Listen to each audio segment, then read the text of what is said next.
Para sa akin to, ate. Hindi para sa'yo yan. Para kay Christine yan. Sa pamangkin mo din. O tara, samahan niyo ako. Para mapag-shopping ko na rin yung pamangkin ko. Tara. Ano ba gusto mo, ate? Marami akong gusto. Tuturo ko na lang mamaya. Toothbrush gusto mo? Sige. Mas marami pa silang pasalubong kay ate. Miski isang chocolate niya, di man ako nabigyan eh. Ang sabihin mo, madamot ka lang. Alam ko ba nasa ibang bansa yung pamilya niya? Bakit nangangalakal sila ng tatay niya? Bakit kailangan ko magbigay? Bakit kailangan ko magbigay yung sarili ko? Dahil hindi ako umuwi ng Pilipinas para sa kanila.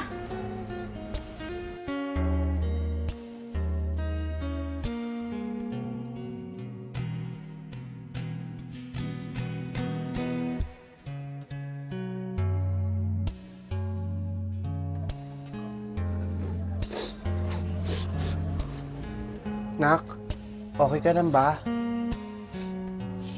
Darating ang araw. Lahat-lahat na meron siya ngayon. Magkakaroon din ako nun. Tandaan niyo itong araw na to.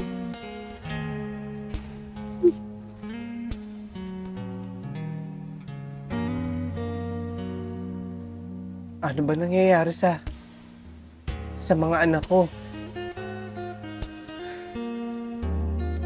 Bakit kasi hindi niya man lang bigyan yung kapatid niya si Macho?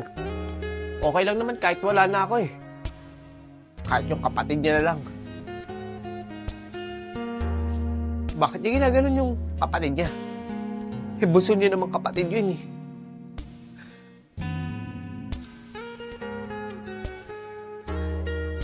Alam ko namang matigas ang ulo minsan ni Macho. Baka ito na nga nasimula ng hidwaan nila magkapatid. Ayokong mag-away-away yung mga anak ko. Lalo na kapag wala na ako.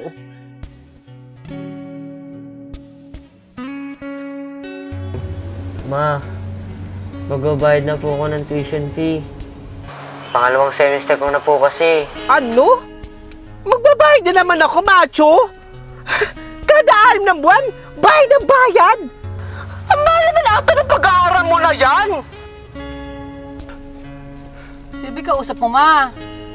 Yung bunso mo kapatid na si Macho. Kausapin ko nga yan. Hoy, Macho! Hindi namin pinupulot yung pera ni mama dito sa US, ha? Kung gusto mo, huminto ka na lang. Eh, di wag na lang po mag-aaral. Napakabasto na itong batang to. Huwag mo nang pag-aralin yan, ma. Makabastos.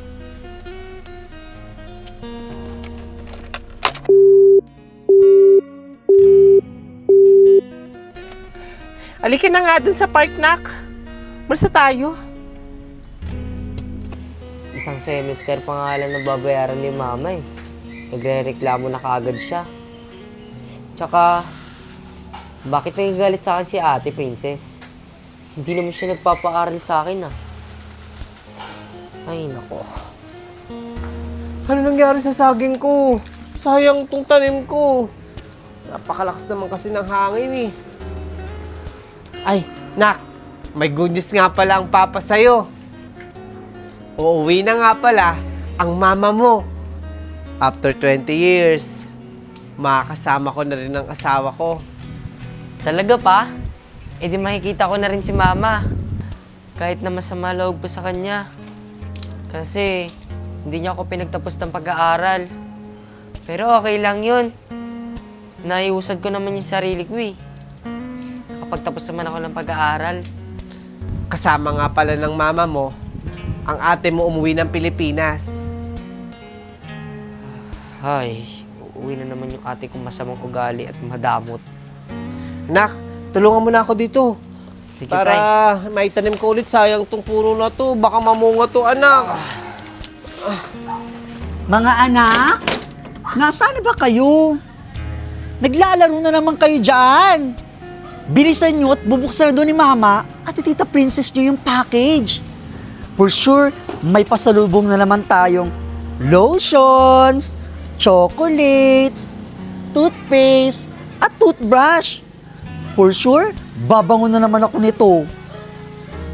Bilisan nyo dyan ha. Sumunod na kayo sa akin. Ito pa ate. Ano yan? Para sa'yo yan. Bakit lahat binibigay mo kay Moret? Nasaan yung kay Macho? Eh, binili ko yun para kay Macho ah. Macho, nasan ka ba? Akin na nga yan. Bakit lahat sa'yo, Moret? Ano ba yung princess? Binigay mo lahat dito. Nasaan yung kay Macho? Ako lahat ang bumili nito ah. Ganyan ba ang ginagawa mo kapag umuwi ka ng Pilipinas? Binibigay mo lahat dito kay ate Moret mo? Masyado kayo. Macho, anak. O anak, anong ginagawa mo dyan? Bakit wala ka dito sa labas? Okay lang po ako dito, ma. Okay lang po ako kahit ano pong ibigay nyo. O, ito para sa ito, anak ko. Marami pa dyan. Wait lang, anak ha. Halika dun sa loob. Pumasok ka dun. Alam mo ba, ma? Yung anak kong si Joseph, hindi ko man na nabili ng laruan niya, nagwawala sa palengke. Eh, mo kasi ini-spoon yung mga anak mo. Kaya nagiging walang niya eh. Eh bakit si Macho, ma? Eh, si Macho, nag-aaral yan. Nagsumikap sa buhay. Tingnan mo nga na pag-aaral niya yung sarili niya. Ikaw, pinag-aaral kita nung inuna mo. Nag-asawa ka agad. Nag-ala ka ng sandamukal. Mas kasarapan ko.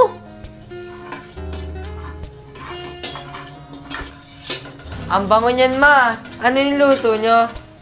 Nagpiprito ako ng manok, anak. Ay, nga pala. Ganyan ba talaga ginagawa sa'yo ng ate princess mo tuwing uuwi siya ng Pilipinas? Bakit hindi ka man lang nagsusumbong sa akin? Eh, hindi po kasi ako pinalaki ni Papa na sumbongero. Kaya hinayaan ko na lang po na makita ng mga mata nyo kung ano ginagawa sa akin ni ate dito sa bahay. Ganun ba?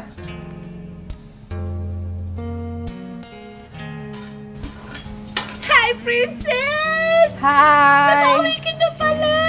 Oo, kahapon lang. Naku, kamusta ka na? Ito, may jet lag pa. Hindi pa nakakatulog ng maayos eh. Baka naman may chocolate ka dyan. Pengi naman ako. Ay, oo, marami sa bahay. Punta ka bukas, bibigyan kita ha.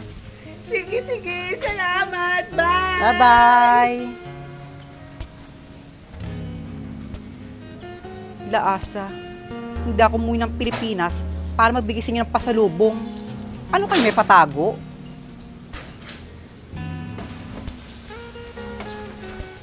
Princess, alam mo ba si Mama? Sinabi ko lang na hindi ko na nabili yung gusto ni Joseph sa palengke at nagwala. Pinagalitan ba naman ako? At piniyapa ko sa harap ni Macho. Mas kinakampihan pa niya yung si Macho kaysa sa akin, eh ako may tuna niyang anak. Ah, talaga ate, pigalitan ka ni Mama. Eh di napahiya ka sa harap ni Macho. Ate, hindi mo kailangan lubusin si Mama. Si Mama ang nagpalaki sa akin. Kaya alam ko mga plano niya. Tara na nga, umuwi na lang tayo. Pa! Alam ko na po ang dahilan kung bakit po ako pininto ni Mama sa pag-aaral. At alam ko na rin po kung bakit ganun ako tratuhin ni Ate Princess. Kasi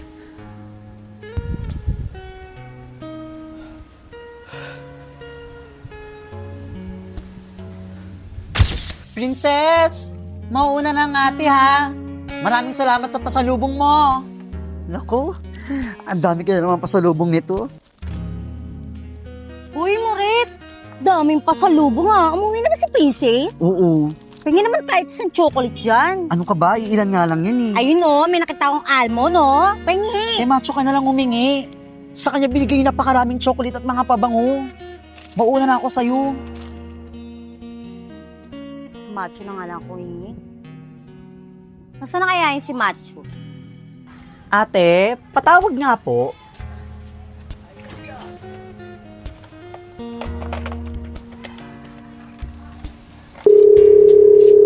Oh, hello, Ma.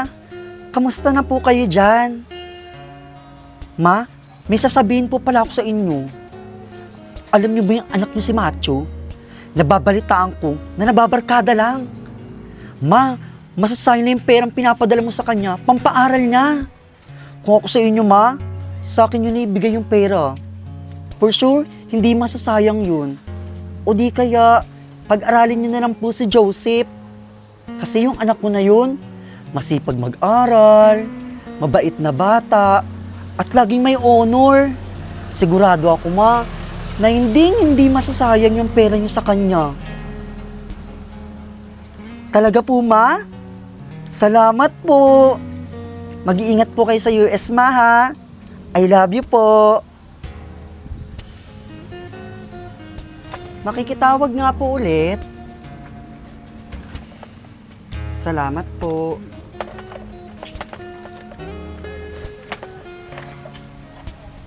Hello, princess. Kamusta ka na? Miss ka na ni ate. Siya nga pala, princess. May sasabihin ako sa'yo. Alam mo ba si Macho? Ang sama-sama ng ugali niya. Ang gusto ba naman niya matulog kami sa tabi ng aso? Ganito ba niya ako tratuin? Porkit kapatid niyo lang ako sa una ni Mama? Ang yabang-yabang niya. Wala siyang galang. Porkit ba nakapag-aral siya?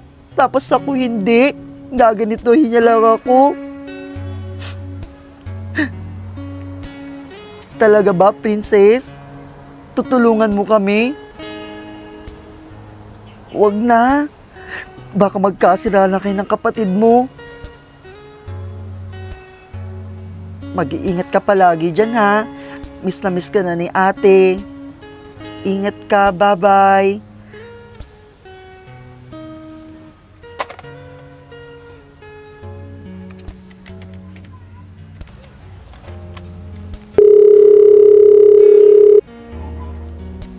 Hello, Gary? Hello, kapatid ko. Kamusta ka na dyan? Miss na miss ka na ni ate mo. Siya nga pala, Gary. Yang si Macho, ang sama-sama ng ugali. Ang gusto ba naman niya, matulog kami ng mapamangkin mo sa tabi ng aso nilang si Kawi. Yung husky. Napakayabang niya. Porkit ba, mahirap lang ako? Pwede na niya akong maliitin? Siya nga pala, kapatid ko. May trabaho ka na ba dyan? Pag nagkaroon ka ng trabaho, kapatid, ha? Huwag mong kakalimutan si ate. Miss na kita. Mag-iingat ka palagi.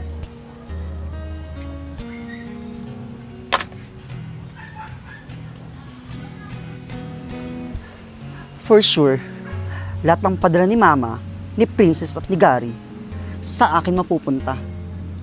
Ay naman talagang plano ko eh. Ang siraan si Macho.